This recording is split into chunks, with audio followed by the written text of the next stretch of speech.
I remember his exact words. As we celebrate closing the Robertson account, our biggest deal this quarter at $3.6 million, I'd like to recognize my son, Weston, for his outstanding work in securing this client. The conference room erupted in applause. Weston stood up, straightened his designer tie, and nodded like some conquering hero. My boss, Callum, caught my eye across the table and actually winked at me. Winked, like we shared some private joke. 8 months. 8 months of my life I dedicated to that account. Late nights researching their industry. Weekends spent drafting proposals. The 4 times I flew to meet them in person, paying for my own upgraded seats so I wouldn't look exhausted at the meetings. The hundreds of texts and calls with their CFO, who had trust issues from previous vendors. All those careful relationship-building moments. All mine. And in 10 seconds, it was handed to someone who hadn't attended a single meeting.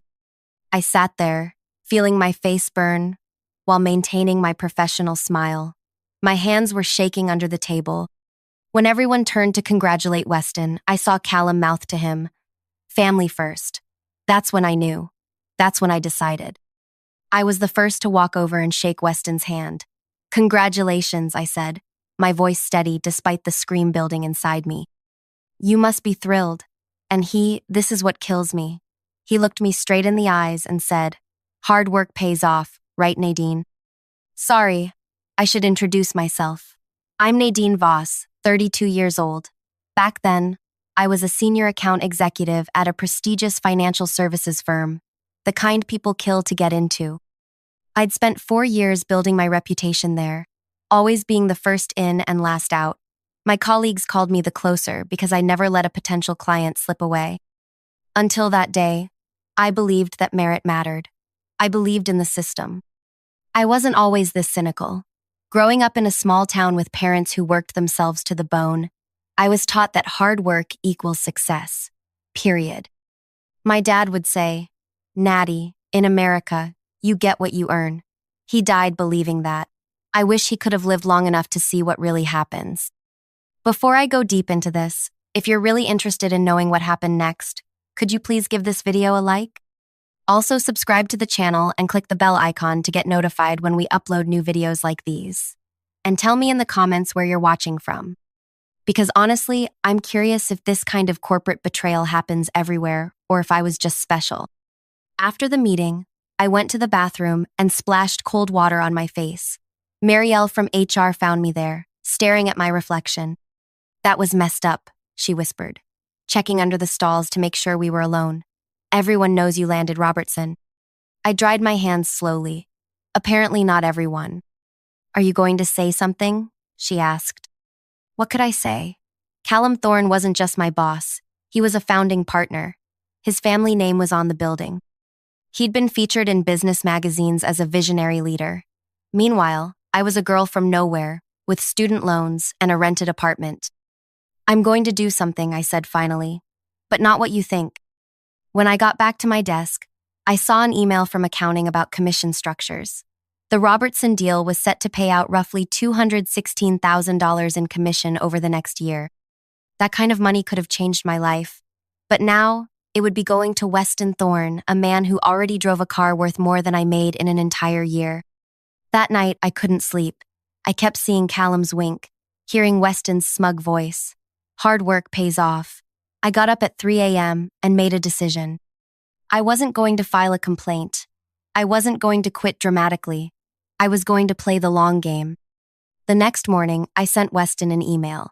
"Congrats again on the Robertson account. If you need any background information before your first check-in with them, I'd be happy to brief you." He replied within minutes, "Thanks, but I've got it covered. Dad's bringing me up to speed." Of course he was, because Callum knew every detail about the client, right? Wrong. He'd attended exactly one preliminary meeting and left halfway through to take a call. What he didn't know was that Robertson had specific communication preferences, reporting requirements, and a CEO with a memory like a steel trap. They expected whoever managed their account to know their business inside and out. I decided to be the perfect team player. I smiled in meetings. I congratulated Weston publicly. I even bought him a plant for his office with a card that read, "To New Beginnings." Meanwhile, I started keeping detailed records. Every email, every meeting note, every contribution I made that went unacknowledged. I recorded conversations on my phone when legal in our state. I took screenshots. I built a case, piece by piece. Callum began inviting me to more high-level meetings, not because he valued me, but because he needed my brain while grooming his son for my position. I accepted every invitation graciously.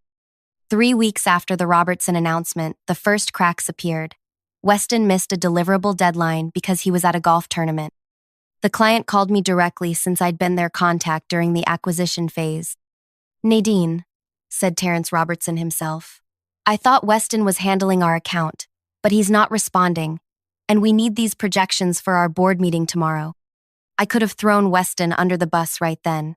Instead, I said, "He's actually in an important strategy session right now. Let me pull those numbers for you immediately." I stayed until midnight creating the report Weston should have prepared weeks earlier. When I finished, I emailed it to Weston first, writing, "Thought you might need this for the Robertsons. Feel free to send it over to them." He replied at 11 o'clock in the morning the next day, "Already handled it, but thanks." The thing is, I had embedded a tiny tracking pixel in the document. I could see it was downloaded from my email at 6:32 in the morning and sent to the client at 6:45 in the morning unchanged, with just the sender name different. He took full credit, of course. 2 months in, Weston was drowning. The Robertsons were unhappy with his response times. Other clients were complaining. But Callum kept covering for him, reassigning staff to quietly fix his mistakes while keeping Weston as the face of the accounts. I watched and waited. I volunteered to help with the quarterly business review for the Robertson account, a critical presentation where we needed to show progress against objectives. Weston agreed immediately, relieved to have someone else do the work. "Just make me look good," he joked, not realizing I was recording the conversation. I prepared an impeccable presentation but left one crucial section incomplete, the section addressing the client's most important key performance indicator. I clearly marked it with a comment, "Weston, to complete with proprietary data from client meeting on the 12th of May. The night before the presentation, I sent him the deck. All done except for the section from your private meeting with Terrence. I didn't have access to those figures." There had been no such meeting on the 12th of May.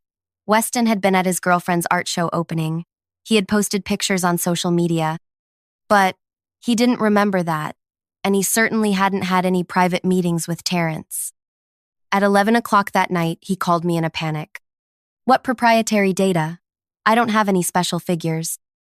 I feigned confusion. "But you told the team you had exclusive metrics from Terrence. That's why Callum assigned you as lead, right? Because of your special relationship with the client?" There was a long silence. "Right," he finally said. "I'll figure it out." The next day, Weston presented the deck with made-up numbers in that section. Numbers that contradicted the Robertsons' own internal reports. Terrence interrupted the presentation. "These figures aren't accurate. Where did you get them?" Weston froze. "From our analytics team." Terrence frowned. "Your analytics team is reporting different conversion rates than our internal systems? That's concerning." Callum jumped in to smooth things over, but the damage was done. The Robertsons started asking more questions, demanding more oversight. The account wasn't lost yet, but trust was eroding. After that meeting, Callum called me into his office. "Nadine, I need you to support Weston more proactively with Robertson. They seem to respond well to you." I nodded earnestly. "Of course. Anything for the team. Should I take over some of the direct client communication?" No, he said quickly. "Weston needs to maintain the relationship. Just guide him. Behind the scenes." I smiled. "I understand. Family first, right?" His eyes narrowed slightly at my choice of words. For a moment, I thought I'd overplayed my hand. Then he relaxed. "Exactly. I knew you'd understand. That's why you're so valuable here." Valuable, but not valuable enough to earn my own commission, apparently. Over the next few months, I became Weston's shadow support. I drafted his emails, I prepared his reports, I briefed him before every client call.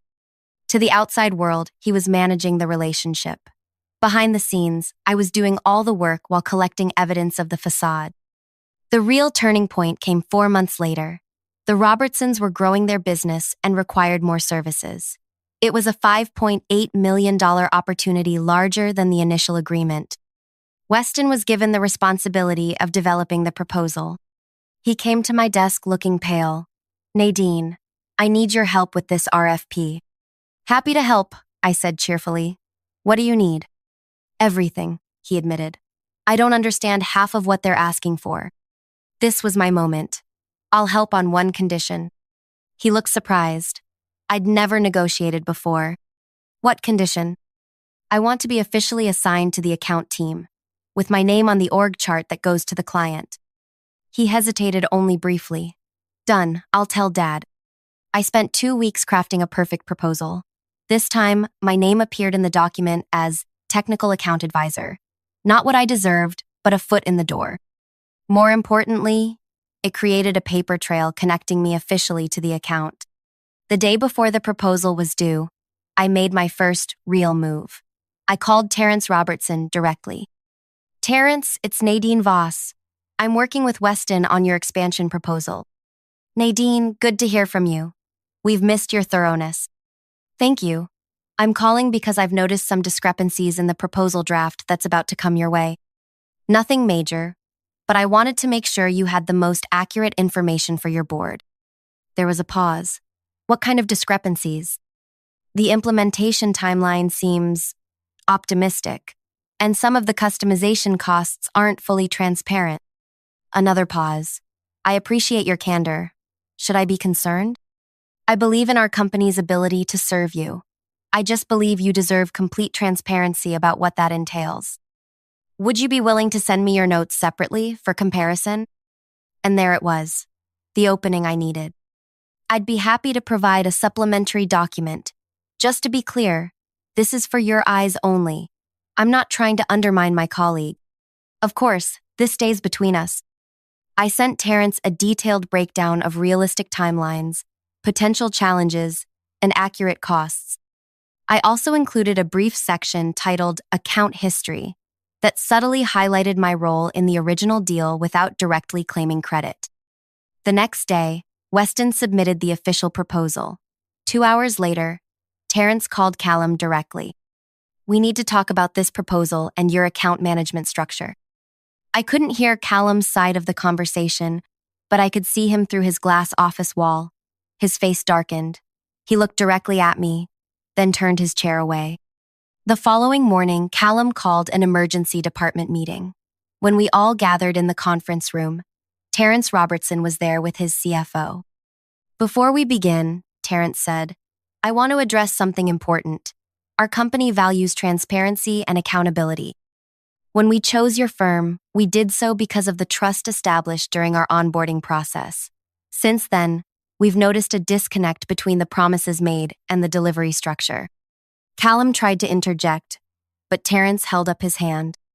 "We've received conflicting information about timelines, capabilities, and even basic account facts. Yesterday, we received your proposal alongside supplementary notes that painted a very different picture of what to expect." All eyes turned to Weston, who looked confused. "As a result," Terrence continued, "we're requesting a restructuring of our account team effective immediately. We want Nadine Voss to lead our account as primary contact." The room went silent. Callum's face reddened. "Mr. Robertson, while we value your input, we determine our staffing internally based on family connections rather than merit," Terrence interrupted, "because that's how it appears from our side. Our contract includes a clause about appropriate account staffing. We're invoking it now. Either Ms. Voss leads our account, or we'll need to review our relationship entirely." The $3.6 million already signed, combined with the potential $5.8 million expansion, made this a $9.4 million conversation. Even Callum couldn't ignore that. He forced a smile. "Of course. We want you to have complete confidence in your team. We can certainly discuss adjustments." "Not adjustments," Terrence said firmly. "A complete reassignment, and we'll need confirmation by end of day." After the Robertsons left, Callum exploded. "Not at Weston, at me." "What did you do?" he hissed, slamming the conference room door. I maintained perfect composure. I provided accurate information to our client, as I've always done. You went behind our backs? Did I? Or did I do exactly what you asked? Support the account behind the scenes? The only difference is the client found out who was actually doing the work. Weston looked between us, finally understanding. You set me up. I smiled at him. Hard work pays off, right? Callum stepped closer to me, lowering his voice. You think you've won? I built this company. One client doesn't change anything. I can make your life here impossible. You already did that when you stole my commission, I replied calmly. But there's something you should know before you make threats. I pulled out my phone and played a recording Weston, asking me to make him look good, followed by Callum instructing me to support his son behind the scenes. I have dozens of these, plus emails, plus testimony from clients about who actually did the work. If you fire me or retaliate, these go to the board, the press, and our top 10 clients. The color drained from Callum's face. You wouldn't dare. Wouldn't I? What exactly do I have to lose? You already took the only thing that mattered. Credit for my work and the compensation that came with it. Family first, right? Well, I'm looking out for my family now. Me. For a moment, I thought Callum might actually lunge at me. His hands were balled into fists, and I could see a vein throbbing in his temple. Weston just looked stunned, like a child who'd discovered Santa wasn't real. This conversation isn't over, Callum finally said, his voice deadly quiet. He stormed out, Weston trailing behind him like a scolded puppy. I sat alone in that conference room for a long time, my heart hammering in my chest. I had just confronted the most powerful man in the company. The adrenaline made my hands shake, but for the first time in months, I felt something close to peace. The truth was finally out. By the end of the day, I received an email from HR. I was officially assigned as lead on the Robertson account, effective immediately.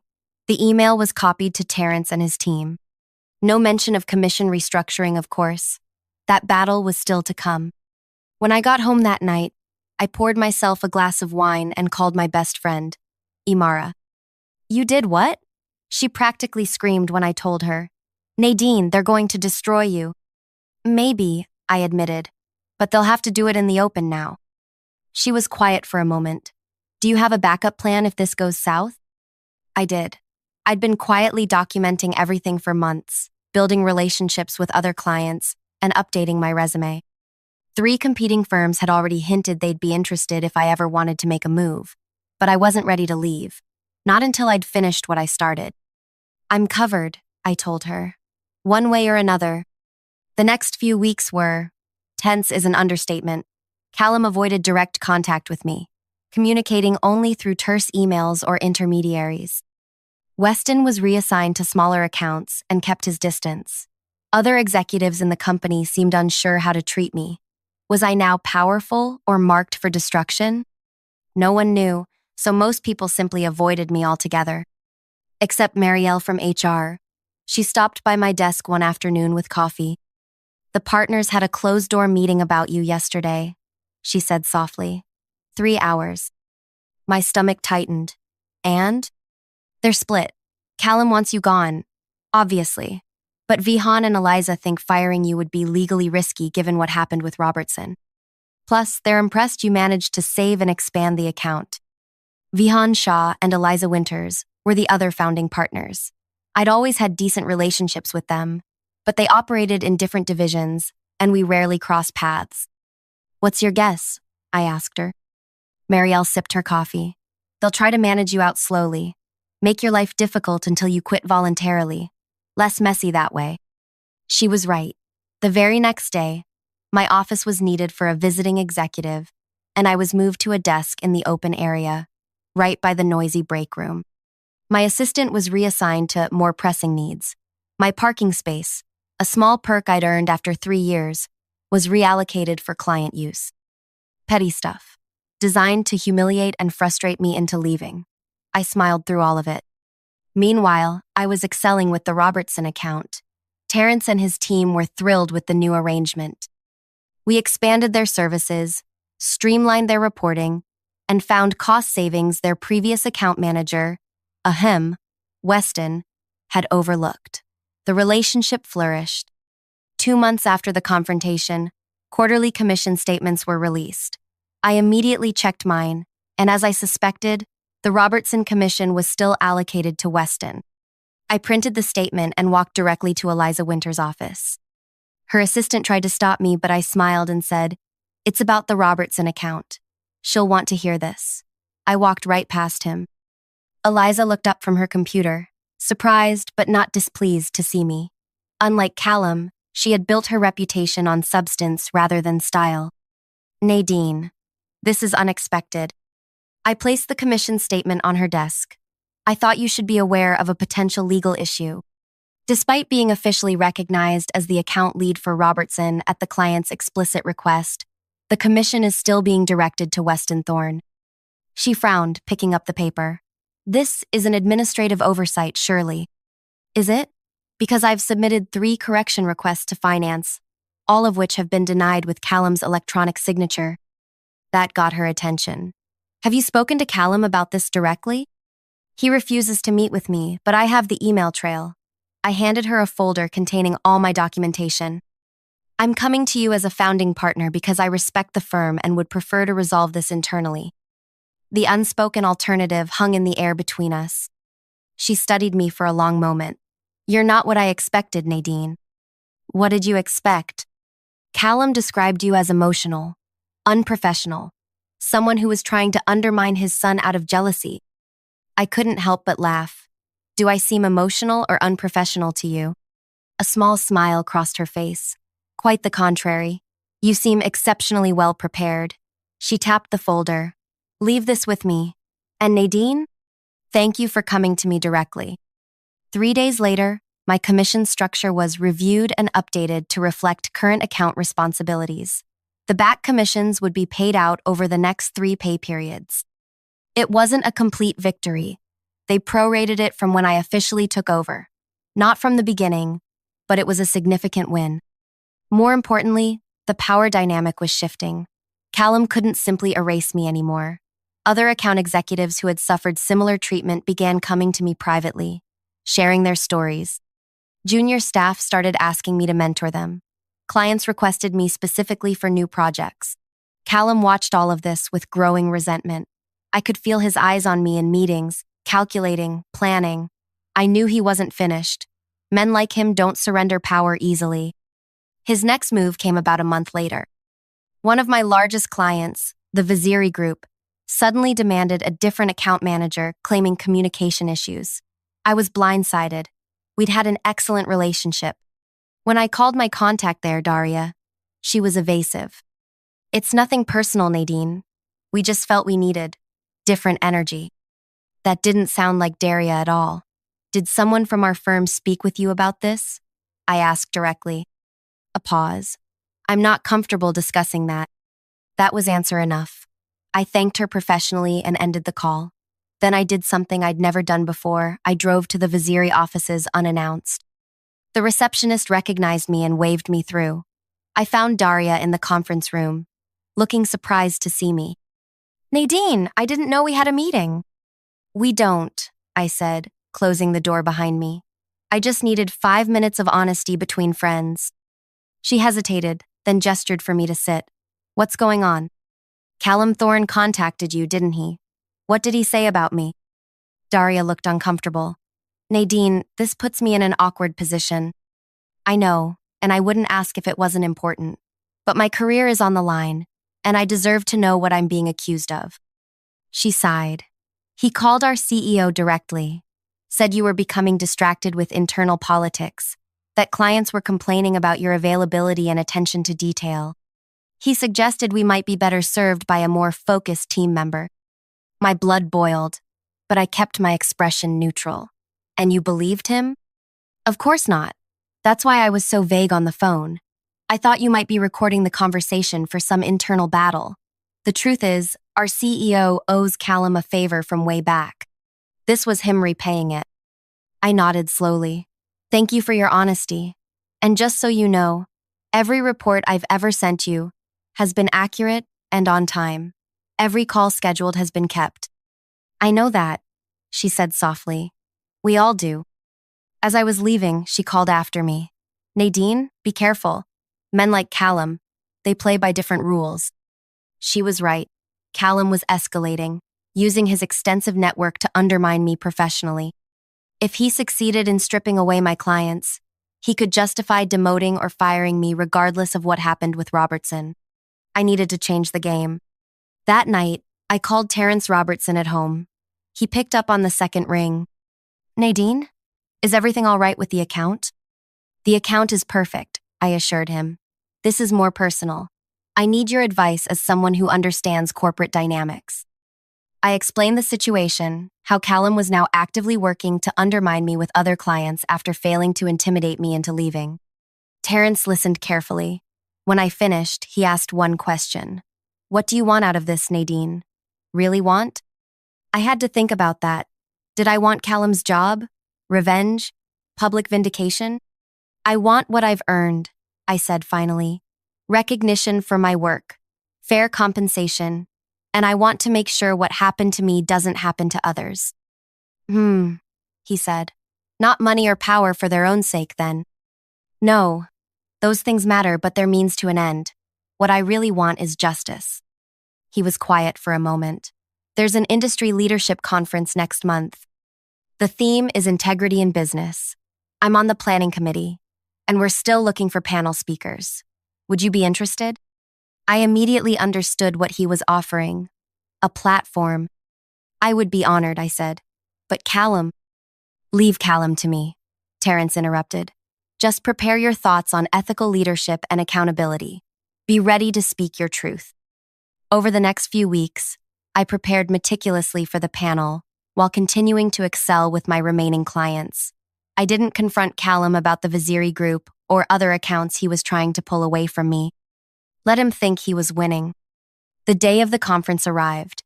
I wore my most powerful suit navy blue with subtle pinstripes, nothing flashy but undeniably authoritative.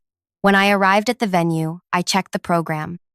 The panel was called Mentorship, Accountability, and Ethics, Building Tomorrow's Leaders. And there, listed as the moderator, was Callum Thorne. My heart dropped. Was this Terrence's idea of helping? Putting me directly under Callum's control on stage? I found Terrence at the morning networking session. Did you know? I demanded quietly. He smiled. Of course. Callum's been moderating this panel for 3 years. He considers it his personal platform. That's why it's perfect. Perfect for what? For him to publicly humiliate me? Nadine, Terrence said calmly, you've spent months collecting evidence and building your case. Today, you'll have an audience of 500 industry leaders. Use it. I understood then. This wasn't a trap, it was an opportunity, but only if I was brave enough to take it. The panel began at 2 p.m. 4 speakers, including me, with Callum moderating. He barely acknowledged me during the introductions, focusing on the other panelists, all men, all at least 15 years my senior. The first hour was standard industry talk, the challenges of developing talent, maintaining ethical standards in competitive environments, the importance of mentorship. Callum directed most questions to the other panelists, giving me only the most basic topics to address. Then came the audience Q&A. A woman in the third row raised her hand. This question is for Ms. Voss, she said. As a younger woman in a leadership role, have you encountered obstacles related to recognition or advancement that your male colleagues haven't? And how have you overcome them? Callum tried to redirect. Perhaps we should focus on more universal challenges. No, I interrupted. It's a fair question, and one that deserves an honest answer. The room went completely still. The truth is, I began, I have faced obstacles that had nothing to do with my performance and everything to do with who I am and who I'm not. Not from the industry as a whole, but from specific leaders who view talent as a threat rather than an asset. I could feel Callum tensing beside me. Recently, I closed a multi-million-dollar deal after 8 months of intensive work. At the celebration, my direct supervisor announced his son would receive credit for the deal. Family first, he said, thinking no one would challenge him. Murmurs spread through the audience. I considered my options: quit in protest, file a complaint that would likely go nowhere. Instead, I chose to document everything and build such undeniable value that even our client noticed the disconnect. They eventually demanded I be reinstated as their lead contact. Callum cleared his throat. We should move to the next question. I'm not quite finished, I said pleasantly, because this isn't just my story. It's happening throughout our industry. Talented people, especially women and minorities, having their work attributed to others, being passed over for promotions they've earned, watching less qualified colleagues advance because of connections rather than contributions. The woman who asked the question was nodding vigorously. So to answer you directly, yes, I've faced these obstacles, and I've overcome them by refusing to be silent, by building allies who value integrity, by documenting everything, and by being willing to speak uncomfortable truths in rooms exactly like this one. The silence that followed was deafening. Then someone started to applaud. Others joined in until the entire room was clapping. I glanced at Callum. His face was a mask of barely controlled fury. When the applause died down, he leaned into his microphone. While Ms. Voss's perspective is certainly passionate, it represents an isolated viewpoint that— Actually, interrupted a voice from the back of the room, I've had a similar experience. A woman stood up, then another, then a young man near the front. For the next 15 minutes, people shared their stories of having credit stolen, of watching less qualified colleagues promoted above them, of the subtle and not-so-subtle ways merit was undermined by nepotism and cronyism. Callum tried repeatedly to regain control of the panel, but it had transformed into something else entirely, a public reckoning. Finally, Terrence Robertson himself stood up. As someone who runs a large organization, I've been complicit at times by not looking closely enough at how decisions are made. After hearing these stories, especially Ms. Voss's, which I can personally verify, I'm committing today to implementing blind performance reviews and structured advancement paths in my company. Who will join me? Hands went up across the room. Cell phones came out as people began sharing on social media. The hashtag, earned not given, started trending before the panel even ended. Afterward, I was surrounded by attendees wanting to connect, share their stories, or offer me positions at their companies. Journalists asked for interviews. Callum had vanished immediately after the panel concluded. The next morning, I arrived at the office to find Eliza Winters waiting at my desk. That was quite a performance yesterday, she said. It wasn't a performance. It was the truth. She nodded. I know. That's why the board called an emergency meeting last night. My stomach dropped. And? Callum has been placed on administrative leave pending a full review of management practices. Weston has resigned, effective immediately. And we'd like you to head a new task force on advancement policies and compensation equity. I stared at her, speechless. Unless, she continued, you'd prefer to consider the VP of Client Relations position that just became available? 3 months later, I was sitting in my new corner office, Callum's old office, actually reviewing candidate files for my team. The internal investigation had revealed that Callum's family-first policy extended far beyond me. Dozens of employees had been affected over the years, their accomplishments attributed to relatives, fraternity brothers, or golf buddies of the senior leadership. Callum ultimately resigned rather than face termination. The official statement cited personal reasons, but everyone knew the truth. Especially after the expose in a major business magazine featuring interviews with 15 former and current employees, including me. The firm implemented a new compensation and advancement system with clear metrics and multiple reviews to prevent any single manager from controlling an employee's fate. My first act as VP was to review all accounts and commissions from the past 2 years and correct the attributions. As for the Robertson account, it's now our largest client, with a full 3-year contract renewal at increased service levels. Terrence and I meet monthly for strategy sessions that have nothing to do with the past and everything to do with building something better for the future. I won by refusing to play by the old rules, or rather, by exposing those rules to the light where everyone could see how corrupt they truly were. So if you're watching this and you're in a similar situation where your work is being stolen, where connections matter more than contributions, know that you have more power than you realize. Document everything. Build relationships with clients who see your value. Find allies within your organization. And when the moment comes to speak your truth, do it without flinching. Oh, and if this story resonated with you, please hit the like button and subscribe to my channel. I'm sharing these experiences because I know I'm not alone, and neither are you. Drop a comment below with your own workplace story or just to let me know where you're watching from. Every like and subscription helps this message reach someone who might desperately need to hear it today. Remember, your work has value, your voice has power, and no one can take either away unless you let them.